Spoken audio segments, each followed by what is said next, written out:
Millionaire comes home early, finds his wife kicking the cleaning lady's black daughter. What he does shocks everyone. Before we dive in, let me know in the comments, where are you watching this from? I love seeing how far this story reaches. Let's begin. How many times do I have to tell her not to touch my things? Lucas Vance stopped at the entrance to the living room, still holding the keys to his Bentley. His board meeting had ended 2 hours early, and he had decided to return home to enjoy Friday afternoon with his family. What he saw left him paralyzed.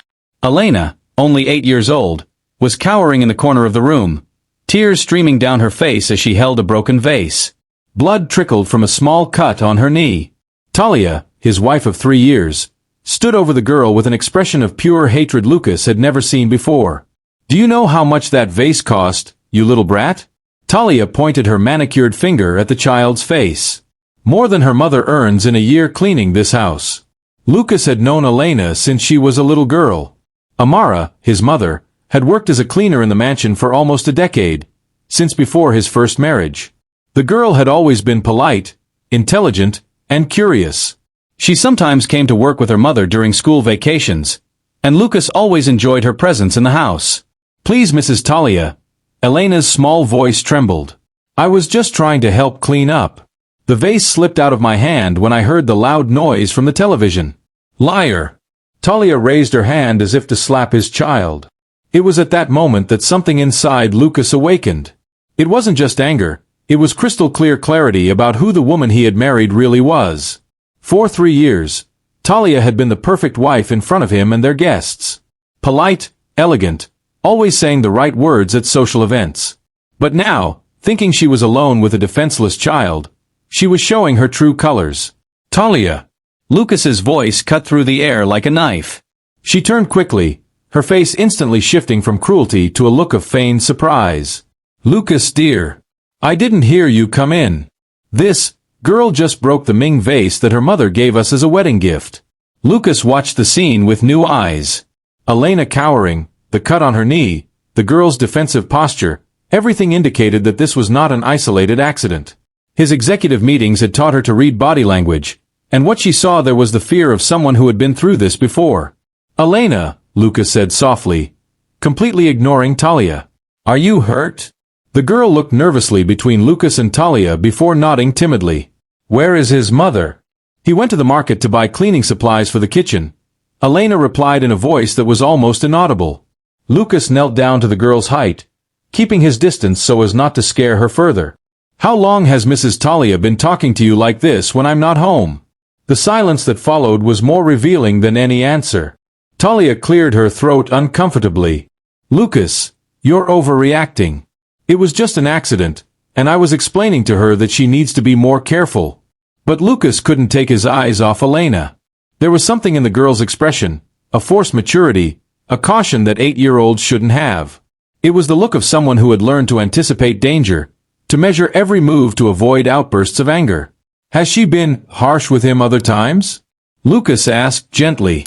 Elena looked at Talia, then at the floor. The fear in her eyes told Lucas everything he needed to know. At that moment, Lucas Vance, CEO of a technology company valued at $500 million, realized that he had been completely deceived for 3 years.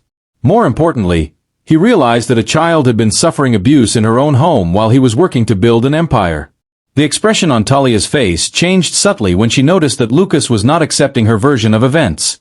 For a second, the same cruel look that she had directed at Elena flashed across his eyes before being quickly replaced by a mask of wounded innocence. But Lucas had seen it. And now that he knew the kind of person he had really brought into his home, some memories began to fit together in a disturbing way. The days when Amara seemed too tense, the times when Elena was too quiet when Talia was around, the seemingly innocent comments about properly educating the employees' children. If you're wondering how a smart man could be deceived for so long, be sure to subscribe to the channel to find out how far a person's ability to manipulate those who trust them can go, and especially to see what happens when that mask finally comes off. "Lucas, you're being dramatic," Talia sighed theatrically, adjusting her platinum blonde hair with calculatedly feminine gestures. Her broke, a priceless piece. Someone needs to teach these children responsibility, or they'll grow up thinking they can do whatever they want. Lucas noticed how she pronounced her children with a particular disdain he had never noticed before. 3 years of marriage, And only now did he notice the small signs he had completely ignored. "Elena," Lucas said gently, ignoring Talia's angry look. "Can you tell me exactly what happened?" The girl looked nervously between the two adults. "I was helping clean the living room like I always do when I come with Mom. I heard a really loud noise coming from the TV and got scared. When I turned around quickly, my elbow hit the vase." "Her lie," Talia interrupted sharply. "I saw her playing with the vase, pretending it was a microphone. These kids have no idea of the value of things." Lucas knelt down to Elena's height. "What kind of noise did you hear on the television?" It was a lady yelling very loudly at a little girl on the screen. The lady said very mean things to the girl, like." Elena stopped, looking at Talia with obvious fear. "Like what, sweetie?" Lucas asked gently. "Like Mrs. Talia talks to me when Mom goes out to buy things." The answer came out in an almost inaudible whisper. Lucas felt a chill run down his spine. "How long has this been going on, Elena?" Talia cleared her throat loudly. "Lucas, this is ridiculous. Are you going to believe the fantasies of a spoiled child? She's clearly trying to divert attention from what she did." But Lucas kept his focus on Elena. "Can you tell me other times this has happened?" The girl lowered her eyes. "Mrs. Talia said that if I told anyone, Mom would lose her job and we wouldn't have money for food. She said that people like us should be grateful to be here and not cause trouble." Lucas felt anger rising in his chest, but he kept his voice calm. "People like he? Poor people," and Elena hesitated, touching her own dark skin. "Go on," Lucas encouraged her. "People our color. Mrs. Talia said I should always remember his place, because girls like him can't afford to break important people's things." The silence that followed was piercing. Lucas looked at Talia, who had completely lost the sweet expression she always kept in front of him.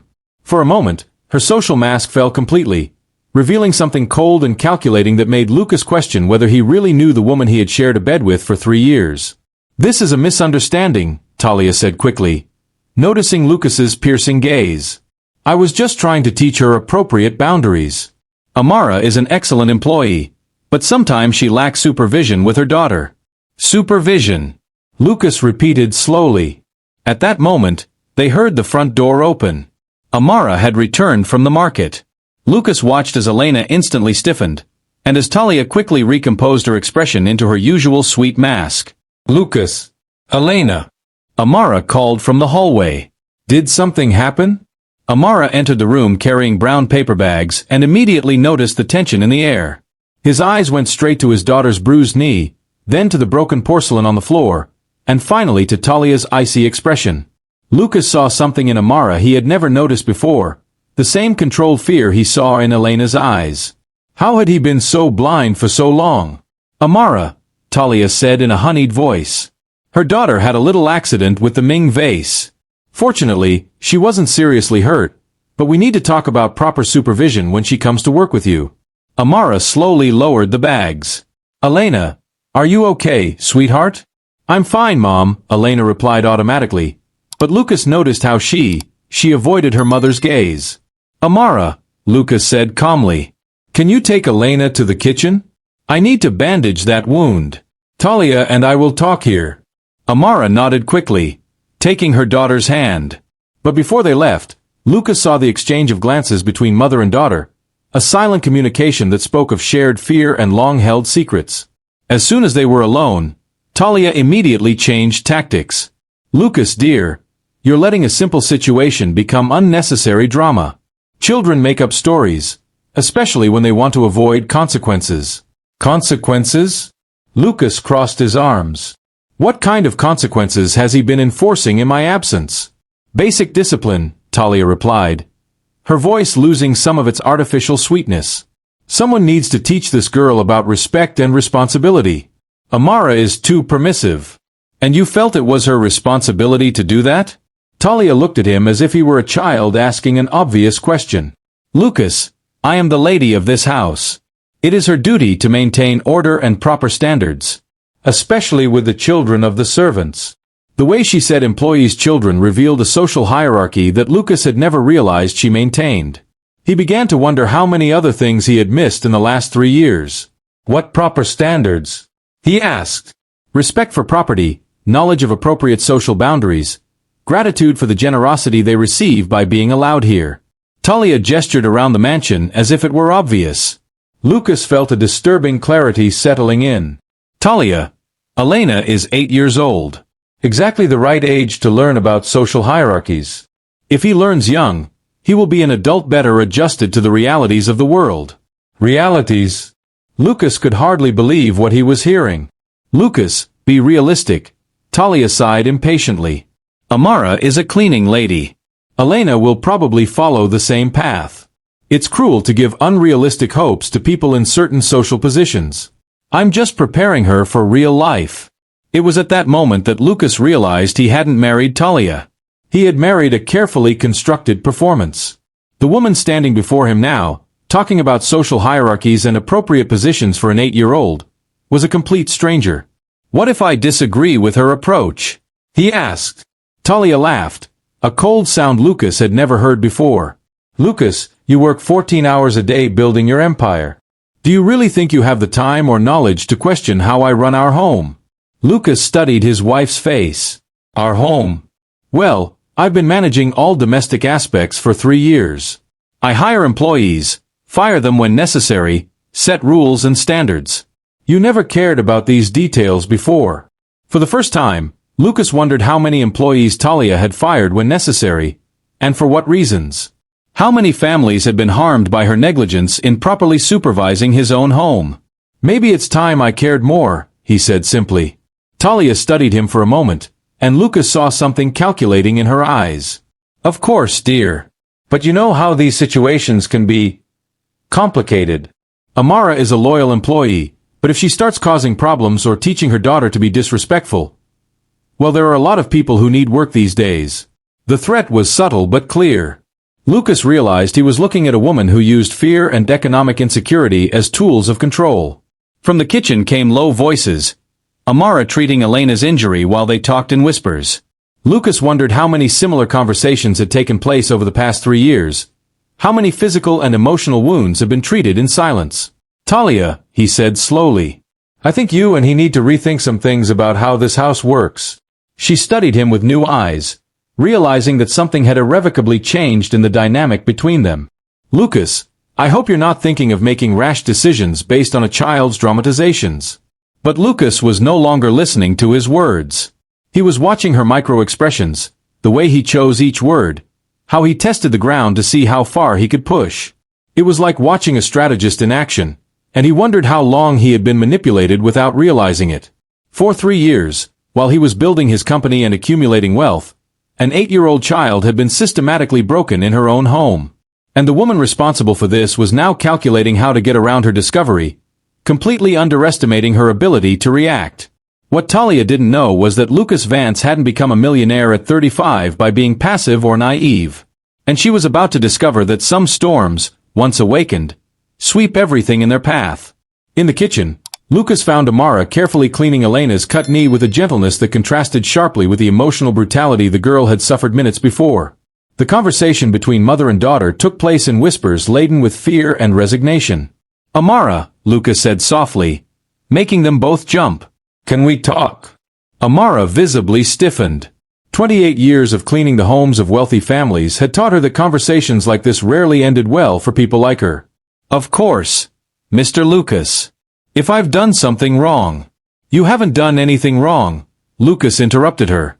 But I need to understand what's been happening here when I'm not home.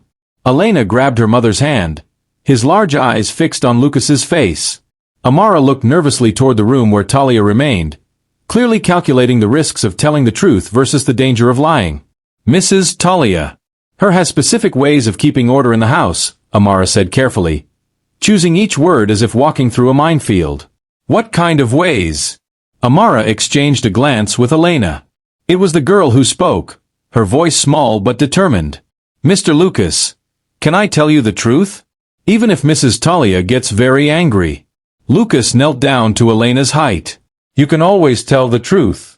And I promise that nothing bad will happen to you or your mother because of it. Mrs. Talia said the children like me need to know our place. Elena began slowly. She said it's very generous of her to let Mom bring a defective black girl into her beautiful home, and that if I didn't behave properly, he would send us away without references. Lucas felt his jaw tighten. Did she use those exact words? She always talks about how people of our color should be grateful for the opportunities that important people give us, Amara murmured, finally finding the courage to speak. And that children like Elena need to understand that they will never have the same chances as rich white children, so it's better to learn humility early on. Mom cried last night, Elena added. Mrs. Talia said she was going to make up a story that Mom was stealing jewelry if we caused any trouble. She showed us a bracelet that she said she was going to hide in our bag. Lucas felt something cold run down her spine. Amara, how long has this been going on? Since the first month after she married him, Amara admitted, tears beginning to stream down his face. But Mr. Lucas, we need this job. It's just me and Elena, and without references. Lucas understood the perfect trap Talia had constructed. Amara was caught between accepting abuse or risking complete financial ruin. And Talia knew exactly how to exploit that vulnerability. Amara, I want you to know that his job is secure, regardless of what happens with Talia, Lucas said firmly. And I want to document everything you've told me. Would you be willing to do that?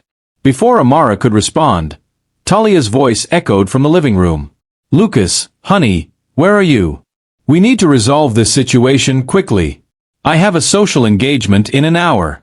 Lucas noticed how Elena instinctively cringed when she heard Talia's voice, and how Amara automatically assumed a submissive posture.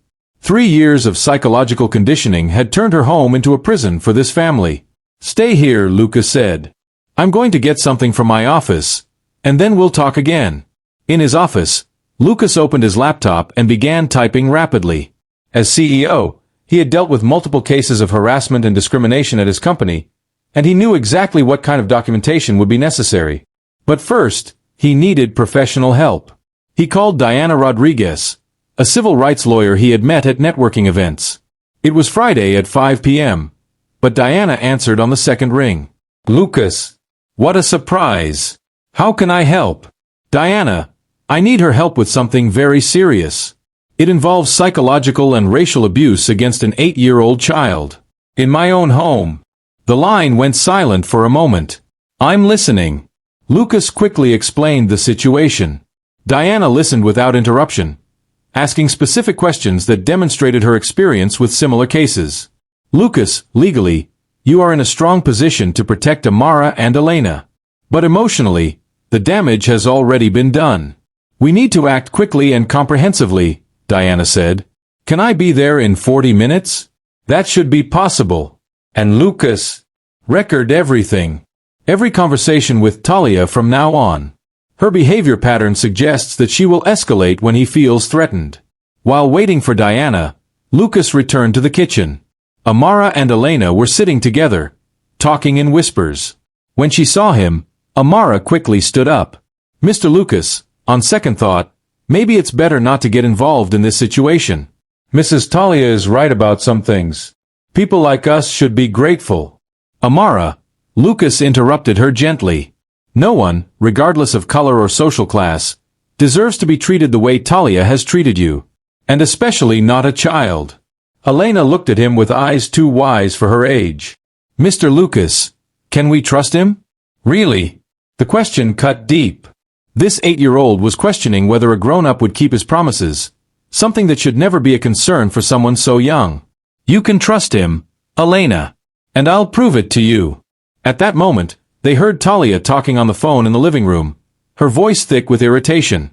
Yes, Mom, I know you think I'm being too hard on the employees. But someone has to keep these people in their place. Lucas is too soft. He doesn't understand how to deal with certain social classes. Lucas, Amara, and Elena exchanged glances. Talia had just revealed that his behavior was not an isolated moment of anger, but a deliberate philosophy that she openly discussed with others. Of course I'm not going to let Lucas ruin years of work establishing appropriate boundaries, Talia continued. If he wants to play social savior, he'll learn that there are consequences. Talia's phone conversation revealed something disturbing. Not only did she abuse Amara and Elena, but she had developed specific strategies to neutralize any interference from Lucas. The tone of her voice suggested that she had plans to deal with the current situation, plans that were unlikely to be pleasant for anyone. Lucas realized he was dealing with someone far more calculating and potentially dangerous than he had imagined. Talia wasn't just a prejudiced person losing control. She was a systematic manipulator who had spent 3 years planning and executing a regime of psychological abuse. From the living room came fragments of the phone conversation that suggested Talia was already mobilizing outside resources for her defense.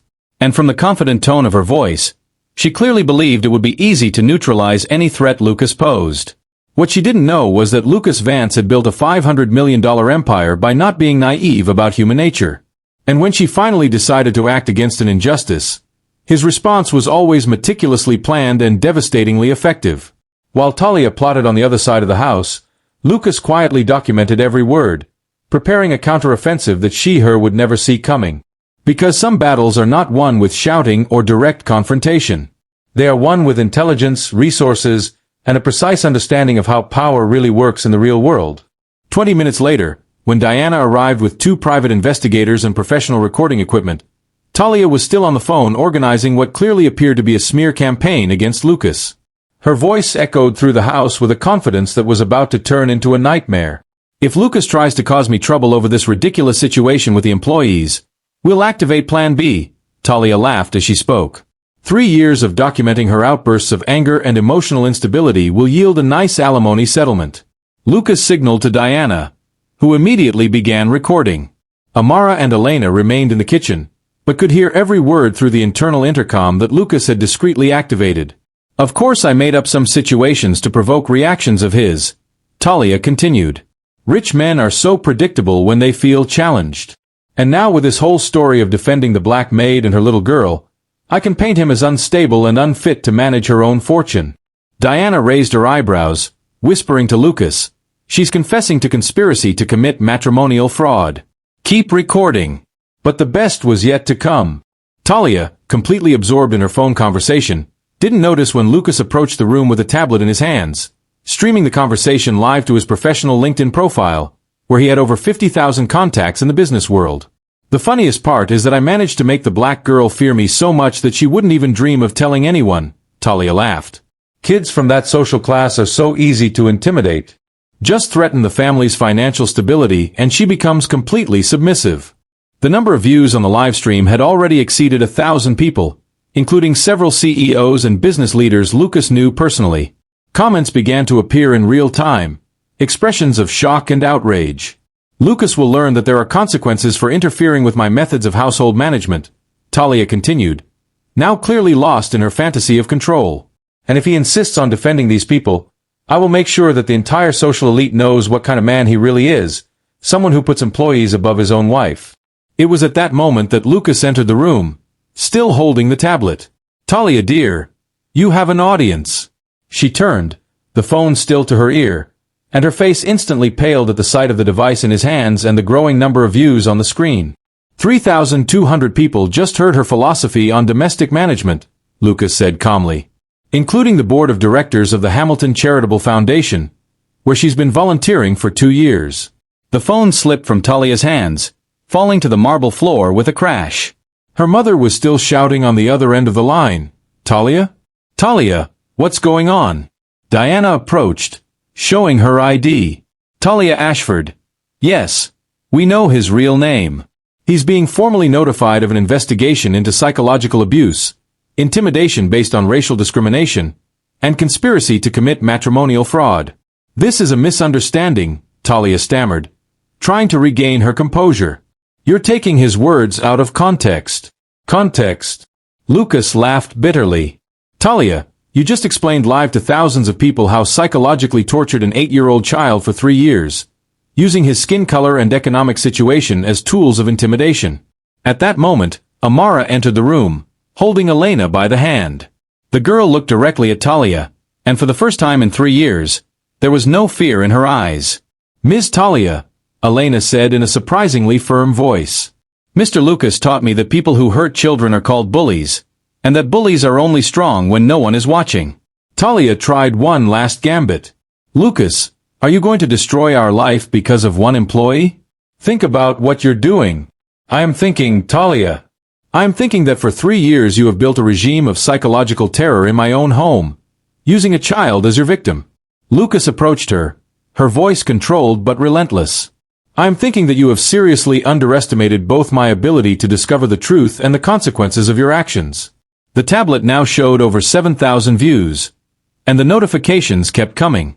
Messages of outrage, expressions of support for Lucas, and several business contacts cutting ties with any institution Talia represented. His volunteer services at the Hamilton Foundation have been cancelled, Diana informed her, reading from her phone. "The Malibu Country Club is revoking your membership. And apparently, 3 different charities where you served are removing his name from all promotional materials." Talia collapsed into an armchair, finally comprehending the magnitude of his downfall. In less than an hour, he had lost his social reputation, his positions in prestigious organizations, and his source of identity based on status and power over others. "The best part," Lucas said, turning off the live stream, "is that you did all this yourself. I just provided the platform for the world to know the real Talia Ashford." Amara approached Lucas. "Mr. Lucas, how can we thank him?" "No need to thank him, Amara. I apologize for taking 3 years to see what was happening under my own roof." Elena let go of her mother's hand and walked over to Lucas. "Mr. Lucas, now I understand what Mom always told her about good people. They don't care about the color of our skin or how much money we have. They care if we are good people on the inside." While Talia remained silent, processing the complete destruction of her social and financial life, one last notification arrived on Lucas's phone. A reporter from a major local newspaper was requesting an interview about discriminatory practices in the domestic environments of wealthy families. Talia's downfall was not just beginning, it was about to become a case study in how prejudice and abuse of power can be completely unmasked when the truth finally comes to light. And the most ironic thing of all was that she herself had provided all the evidence necessary for her own destruction, completely underestimating the intelligence and determination of the people he had spent 3 years trying to subjugate.